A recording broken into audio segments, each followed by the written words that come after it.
Hi everyone. इस video में हम constitutional government and democracy in India के semester 3 BA honours political science internal assessment के solutions लेकर आए हैं। देखिए, पेपर जो हमारे पास आता है बच्चे काफ़ी ब्लर भेजते हैं, समझ में नहीं आता क्या उसमें समझ में आ रहा है, तो इसलिए इसको हैंड रिटन करना पड़ता है। तो आप प्लीज़, आपसे रिक्वेस्ट है कि आप क्वेश्चन जो भी भेज रहे हैं बिल्कुल केयरफुली भेजें, पीडीएफ फॉर्मेट में बनाकर भेजें प्लीज़। तो let's start the video. Question number 1 है, the president of India is elected by N electoral college consisting of. तो भाई इसके अंदर है ऑप्शन नंबर बी, इसमें आपके member of Rajya Sabha, Lok Sabha and state legislative assembly में होते हैं। इसके बाद है, what is the term of member of Rajya Sabha. तो राज्यसभा का जो टर्म है वो है 6 साल का, ऑप्शन नंबर सी 6 ईयर्स। इसके बाद है, the Parliament of India play a crucial role in the oversight of the executive branch through mechanism like. ये है आपका इम्पीचमेंट ऑफ द प्रेसिडेंट।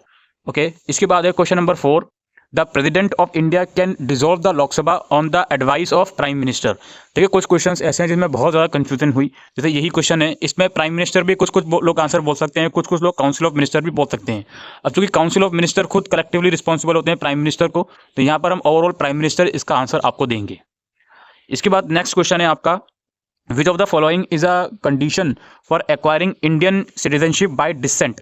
तो इसका आंसर है ऑप्शन नंबर सी कि one parent must be an Indian citizen. Next question है, the Panchayati raj system in India primarily focus on decentralization of power at which level. It's obviously local level. Panchayati raj जो है वो local level पर ही काम करते हैं। इसके बाद है, how many members were there in the constituent assembly of the India that draft the constitution. It's 300। Maybe इसका आंसर 299 भी हो सकता था, बट 300 हम इसको कंसिडर कर रहे हैं, ऑप्शन नंबर ए। उसके बाद है, which of the following is a power executive to the Rajya Sabha. अब इसका आंसर मैंने सॉल्व करा नहीं है। राज्यसभा की कौन सी पावर है जो एग्जीक्यूटिवली राज्यसभा में होती है? मनी बिल तो भाई लोकसभा में जाता है, ये तो नहीं है। Initiating and amending bills related to taxation, ये हो सकता है। अप्रूविंग द बजट हो सकता है, या फिर इलेक्टिंग द प्राइम मिनिस्टर, ये भी नहीं होता। तो इसका आंसर बी या सी में से हो सकता है। इसको एक बार आप अपनी तरफ से क्रॉस चेक जरूर से कर लीजिएगा क्वेश्चन नंबर 8 को। उसके बाद अगला क्वेश्चन है, ये है आपका, directive principle of state policy are primarily aimed at. ये है आपका option number C, ensuring social and economic justice, question number 9 का। इसके बाद है, preamble of India constitute begin with the words. ये है आपका we the people of India.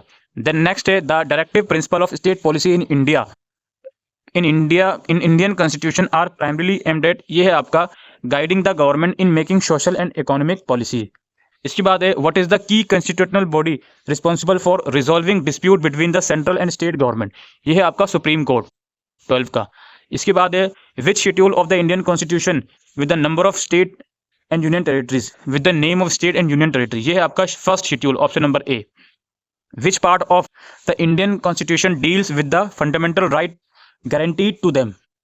ये है आपका पार्ट 3। देन नेक्स्ट है, money bill can be introduce only in. ये है आपका लोकसभा। इंट्रोड्यूस की बात हो रही है, याद रखिए, तो ये है आपका लोकसभा।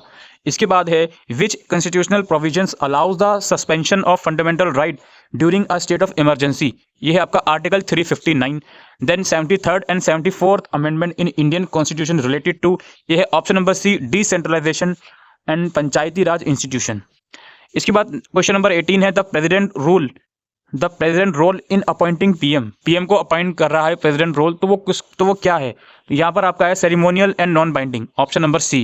देन नेक्स्ट है, president of India role is largely ceremonial and symbolic due to. इसका आंसर हमें नहीं मिला 19 का, ये आप देख सकते हो, इसका स्क्रीनशॉट ले सकते हो।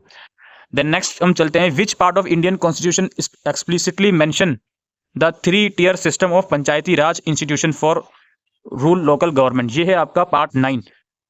Then who is the often referred to as architect of Indian constitution. ये ऑब्वियसली आपका BR Ambedkar, option number C. Then next question की तरफ बढ़ते हैं, the goods and service tax is an example of fiscal federation in India, what does it do. अब GST क्या करता है भाई? GST में बहुत सारे इसमें ऑप्शन गिवन हैं, जैसे centralize taxation power with the central government, या distribute the revenue between the central and state government, या abolishes all taxes in India, empower local government to levy taxes. Basically क्या है जी, इसमें मुझे ये आंसर भी लगता है इसका, क्योंकि कुछ पावर स्टेट गवर्नमेंट के पास भी है जो टैक्सेस लिवाई कर सकते हैं। अबॉलिशेस ऑल टैक्सेस भी इसका आंसर लगता है मुझको, और बी वाला भी लगता है। तो ये क्वेश्चन बहुत ही ट्रिकी क्वेश्चन है, कॉन्ट्रोवर्शियल क्वेश्चन है, तो प्लीज आप इसको अपने आप से कीजिएगा क्वेश्चन नंबर 22 को। देन है आपका, which part of Indian constitution contain the directive principle of state policy, part 4। Then है, what is the primary function of parliament of India. यह है enacting and amending laws, option number B. Then है, which article of Indian constitution recognise the Panchayati Raj institution as the third tier of government in India? ये है आपका article 73। Then next question है which article of Indian constitution deal with the protection of certain right regarding freedom of speech? ये आपका article 19 option number A. अच्छा, who serve as the chairman president of constituent assembly of India during the process of drafting the constitution? ये है आपके B R Ambedkar, option number B. Next question है freedom of speech and expression is granted under which article of Indian Constitution? It's article 19, option number A. Then next है which level of government in India is responsible for functions such as law and order, police and public health? Basically state government में मैं रखूंगा इसको। अब central government जो होता है वो यूनियन टेरिटरीज जो होती हैं उनका लॉ एंड ऑर्डर पुलिस वगैरह देखता है, लेकिन जनरली अगर ये पूछा जाए which level of government is responsible for function such as law and order, police and public health, तो उसको हम फिलहाल स्टेट गवर्नमेंट बोलेंगे अभी तो। ठीक है, अब दिल्ली की अगर बात करोगे तो वो यूनियन टेरिटरी है, तो वो सारा उसका सेंट्रल गवर्नमेंट देखती है। लेकिन अब यूपी चले जाओ, बिहार चले जाओ, राजस्थान चले जाओ, तो वो सब स्टेट गवर्नमेंट के अंदर आते हैं। तो फिलहाल तो स्टेट गवर्नमेंट इसको कहा जाएगा। नेक्स्ट क्वेश्चन है हमारे पास which law in India provides special power to arm force in disturb area to maintain public order? ये है आपका obviously arm force special power act.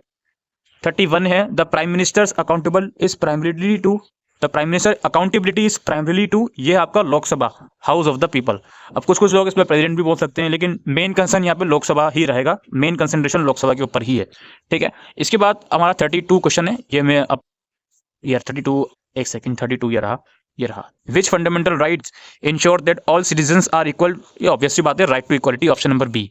33 ये रहा, एक सेकेंड 33 को मैं दिखाता हूँ आपको, ये रहा Indian constitution adopted on which date and become effected on which date? तो भाई अडॉप्ट हुआ था आपका 26 नवंबर 1949 को, इफेक्टिव में आया 26 जनवरी 1950 को। 33 का ऑप्शन नंबर डी।